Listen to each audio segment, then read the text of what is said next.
नमस्कार दोस्तों। आज की हमारी टॉपिक है ओटेल्जिया। ओटेल्जिया जो है एक मेडिकल टर्मिनोलॉजी है जिसका मतलब होता है ईयर पेन। अगर हमारे ईयर के अंदर पेन होती है तो उस कंडीशन को कहा जाता है ओटेल्जिया। चलिए हम लोग बात करते हैं ओटेल्जिया के बारे में। इसकी डेफिनेशन क्या है, इसके इटियोलॉजिकल फैक्टर, डायग्नोसिस, मैनेजमेंट, हर एक चीज़ के बारे में लोग डिस्कस करते हैं। चलिए स्टार्ट करते हैं। Otalgia is defined as a ear pain. Otalgia को ईयर पेन के रूप में डिफाइन किया गया है। मतलब जब हमारे ईयर के अंदर पेन होता है तो उस कंडीशन को कहा जाता है otalgia. There are two types of pain, primary and secondary pain. ठीक है, पेन जो होती है वो दो टाइप्स का होता है, एक होता है प्राइमरी होता है एंड दूसरा होता है सेकेंडरी होता है। अब हम लोग बात करते हैं primary otalgia and secondary otalgia के बारे में। तो प्राइमरी ओटेल्जिया जो होती है वो क्या होता है, जब हमारे ईयर के अंदर पेन होती है तो उस कंडीशन को कहा जाता है प्राइमरी ओटेल्जिया। ठीक, यहाँ पे दिया है primary which is originated within the ear is called primary otalgia. जब हमारे ईयर के अंदर पेन होता है तो उस कंडीशन को कहा जाता है primary otalgia. And secondary otalgia which is originated outside ear is called secondary otalgia. जब हमारे ईयर के आउटसाइड अगर पेन देखने को मिलती है तो उस कंडीशन को कहा जाता है सेकेंडरी ओटेल्जिया। चलिए अब हम लोग बात करते हैं इसके कॉजेस के बारे में। इटियोलॉजिकल फैक्टर कॉजेस, मतलब कि ये जो होता है ओटेल्जिया होती है वो कौन से कॉजेस के द्वारा होता है, इसका कारण क्या होता है, किसके कारण हमें ओटेल्जिया देखने को मिलती है। ठीक है, तो पहला जो है कारण इसमें दिया है फॉरेन बॉडी। फॉरेन बॉडी का मतलब होता है कि कोई भी ऑब्जेक्ट, ऐसा ऑब्जेक्ट जो हमारे ईयर के अंदर जा करके हमारे टिम्पैनिक मेम्ब्रेन में या ईयर के अंदर क्या करे, किसी भी तरीके का पेन को कॉज करे तो उस कंडीशन को कहा जाता है फॉरेन बॉडी। अ, जैसे फॉरेन बॉडी में कुछ भी हो सका है, हम किसी भी नीडल को अंदर अपने ईयर के अंदर डालते हैं और उसको क्या कहते हैं कि ईयर को क्लीन करते हैं, तो उससे अगर हमारे ईयर के अंदर परफोरेशन हो जाता है, टिम्पैनिक मेम्ब्रेन के अंदर पोर हो जाता है, छेद हो जाता है, तो उस कंडीशन में भी हमें ईयर पेन देखने को मिलती है। फिर दूसरा है हमारा मेस्टोडाइटिस। मेस्टोडाइटिस मतलब क्या होता है, हमारा जो मेस्टॉइड बोन होती है उसके अंदर इन्फ्लामेशन हो जाता है, तो उसके कारण भी ओटेलिया देखने को मिलता है। फिर अगला है ओटाइटिस मीडिया। ओटाइटिस मीडिया होता है जो हमारे ईयर के अंदर पेन होती है।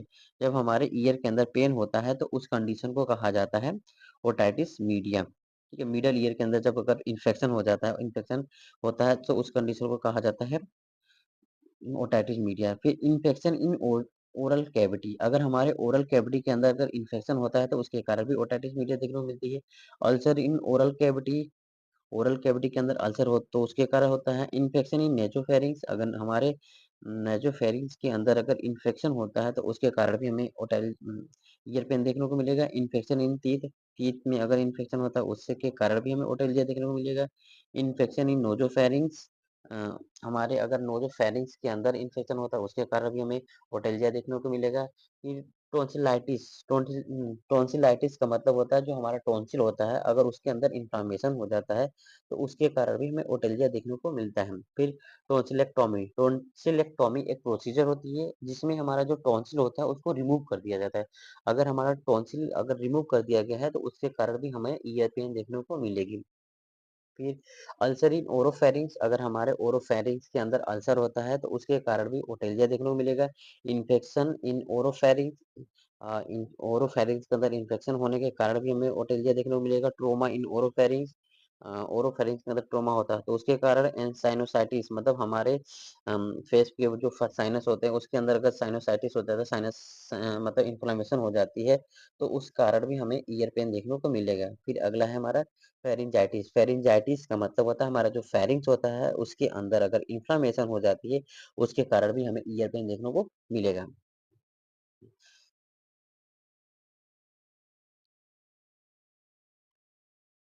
अब हम लोग बात करते हैं इसके फिजियोलॉजिकल फिजियोलॉजी के बारे में, मतलब कि ओटेल्जिया जो होती है वो कैसे कैसे ग्रो करता है, कैसे कॉज करता है। ठीक है, तो चलिए एक एक करके हम बात करते हैं। तो सबसे पहला जो होता है वो ट्रॉमा है या इन्फेक्शन है। अगर ट्रॉमा का मतलब किसी भी तरीके का अगर एक्सीडेंटल होता है, ट्रॉमा होगा, चोट लग जाता है हमारे ईयर के अंदर या हमारे ब्रेन के अंदर, तो उसके कारण क्या होता है कि हमें ईयर पेन देखने को मिल सकती है। कैसे हो सकती है? बात करते हैं। ट्रॉमा हो गया या फिर इन्फेक्शन हो गया, तो उसके कारण जो होता है वो हमारे ईयर के अंदर क्या होगा? इन्फ्लामेशन होगा। ये इन्फ्लामेशन आगे चल के फिर क्या करेगा? एक एक्यूमुलेशन ऑफ इन्फ्लामेटरी मेडिएटर क्या करेगा? ये इन्फ्लेमेटरी मेडिएटर जो होती है उसको क्या करेगा? एक्यूमुलेट करेगा। फिर उसके बाद जिससे क्या होता है? रेडनेस होगा, अ, ईयर पेन होगी, हीट होगा एंड टिश्यू एडिमा होगा। ठीक है? अब हम लोग बात करते हैं इसके साइन एंड सिम्पटम्स के बारे में।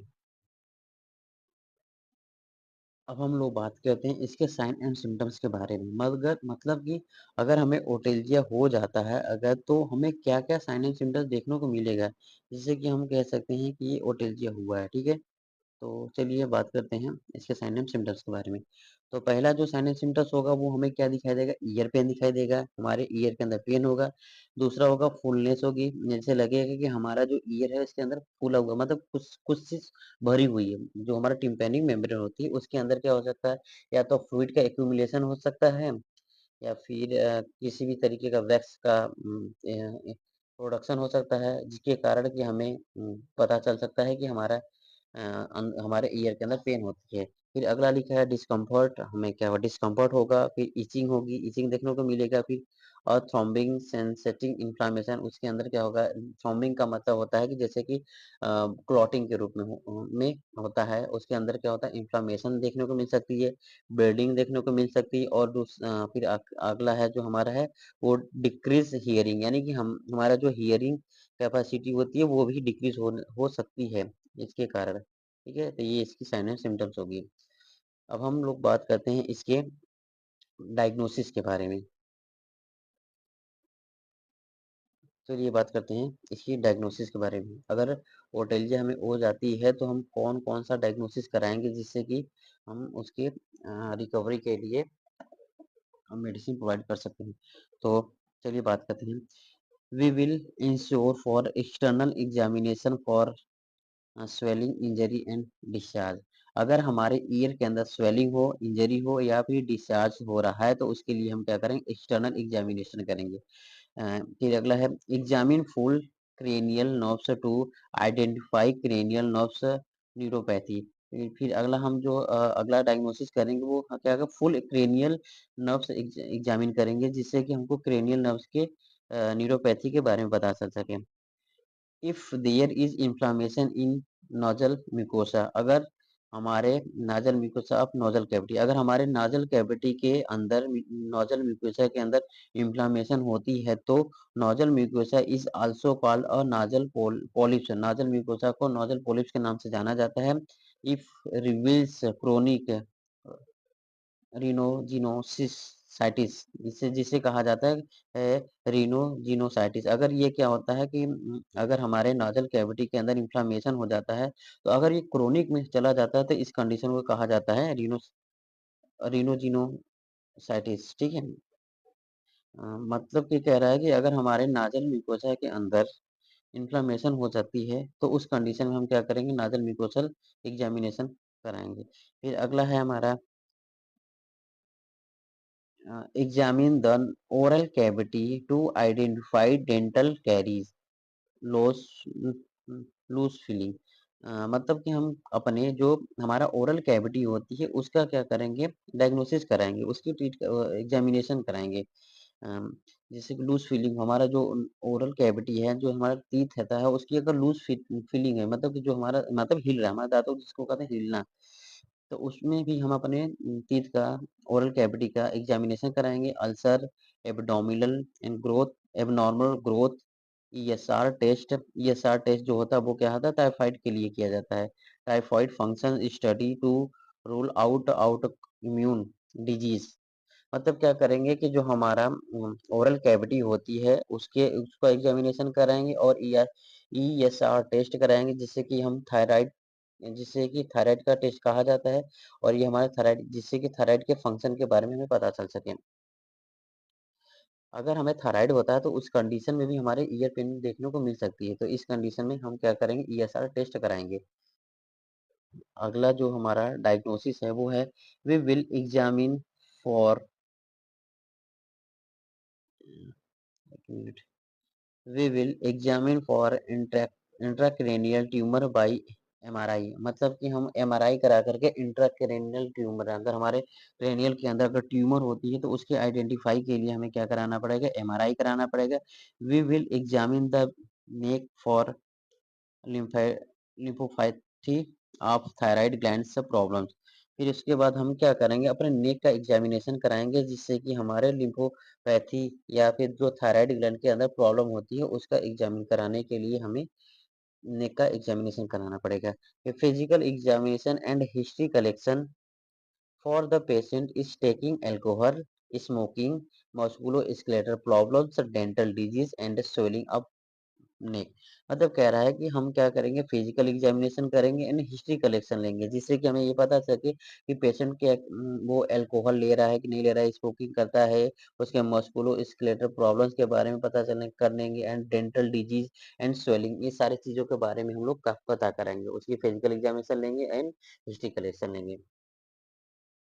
कि मैनेजमेंट के बारे में, मतलब कि अगर ओटाइटिस मीट सॉरी ओटैल्जिया अगर हो जाता है तो उसमें हम क्या-क्या मैनेजमेंट करेंगे जिससे कि हम इससे रिलीव हो सके, हम इससे जल्दी से ठीक हो सके, ठीक है? तो चलिए बात करते हैं इसके मैनेजमेंट के। एंटीबायोटिक्स टू रिलीव इन्फेक्शन, हमें इन्फेक्शन से रिलीफ होने के लिए क्या करेंगे, एंटीबायोटिक लेना पड़ेगा। फिर एनाल्जेसिक टू रिलीव पेन, अगर पेन होती है तो उस कंडीशन में हम एनाल्जेसिक ड्रग्स लेंगे। Ear irrigation to clean the discharge, अगर हमारे ईयर के अंदर अगर डिस्चार्ज हो रही तो उस डिस्चार्ज को क्लीन करने के लिए हम क्या करेंगे, ईयर को अपने क्लीन करेंगे, जैसे उस कॉटन सेप से लेकर के उसको क्लीन करेंगे जिससे कि इरिगेशन जो हमारे ईयर के अंदर है वो ना हो सके। इरिगेशन मतलब कि जैसे कि जैसे लगेगा कि हमारे ईयर के अंदर कुछ हुआ है, भरा हुआ है, तो उसको क्लीन करने के लिए हम क्या करेंगे, अपने ईयर को क्लीन करेंगे। फिर remove the foreign body to restore the nasal function, मतलब जो भी फॉरेन बॉडी हमारे नाजल के अंदर नेजल कैविटी के अंदर अगर आया हुआ है या फिर जो हमारे ईयर होता है अगर उसके अंदर कोई भी फॉरेन पार्टिकल होता है तो उसको क्या करेंगे, रिमूव करेंगे जिससे कि हम क्या अच्छा फील हो सके। अब हम बात करते हैं इसके सर्जिकल मैनेजमेंट के बारे में। अगर ओटैल्जिया अगर होता है तो हम क्या-क्या सर्जिकल मैनेजमेंट कर सकते हैं। तो पहला जो हमारा सर्जिकल मैनेजमेंट है वो है हमारा मिरिंगोटॉमी। मिरिंगोटॉमी क्या होता है? Closure of simple perforation of tympanic membrane, मतलब कह रहा है कि अगर हमारा टिम्पैनिक मेम्ब्रेन है उसके पीछे क्या है, फ्लूइड का एक्यूमुलेशन हो जाता है। तो उस फ्लूइड को क्लीन करने के लिए हम हमें क्या करना पड़ेगा, जो हमारा टिम्पैनिक मेम्ब्रेन होती है उसके अंदर परफोरेशन करना पड़ेगा, मतलब क्या है, किसी नीडल के द्वारा या इंजेक्शन के थ्रू उसको हम परफोर्ट करेंगे, छेद करेंगे, फिर उसके बाद जो भी फ्लूइड होती है उसको क्या करेंगे, ड्रेन आउट कर लेंगे। इस कंडीशन को कहा जाता है मिरिंगोटॉमी, सॉरी मिरिंगोप्लास्टी। फिर अगला है हमारा प्रोसीजर जो है उसको कहा जाता है टिम्पैनोप्लास्टी। अब टिम्पैनोप्लास्टी क्या होता है? Surgical membrane correction of perforated tympan, मतलब जो हमारा टिम्पैनिक मेम्ब्रेन के अंदर जो परफोरेट हो चुका है, मतलब जो हमारा टिम्पैनिक मेम्ब्रेन छेदा हो चुका है उसको क्या करेंगे, उसको रिकवर मतलब कि कवर करेंगे, मतलब फ़ील करेंगे जिससे कि जो छेदा हुआ है उसको भर सकेंगे। उस कंडीशन को कहा जाता है टिम्पैनोप्लास्टी। अगला जो हमारा सर्जिकल मैनेजमेंट है वो है हमारा मिरिंगोटॉमी। मिरिंगोटॉमी क्या होता है? An incision to the tympanic membrane through which fluid is removed. ये मिरिंगोटॉमी एक प्रोसीजर होती है जिसमें कि हम जो भी फ्लूइड होती है उसको क्या किया जाता है, रिमूव किया जाता है। अब हम लोग बात करते हैं नर्सिंग मैनेजमेंट के बारे में, मतलब कि अगर किसी भी पेशेंट को ओटेल्जिया होता है तो हम क्या नर्सिंग मैनेजमेंट कर सकते हैं जिससे कि उसको रिकवर रिकवर होने में आसानी हो सके। तो पहला जो है हमारा टीम नर्सिंग मैनेजमेंट है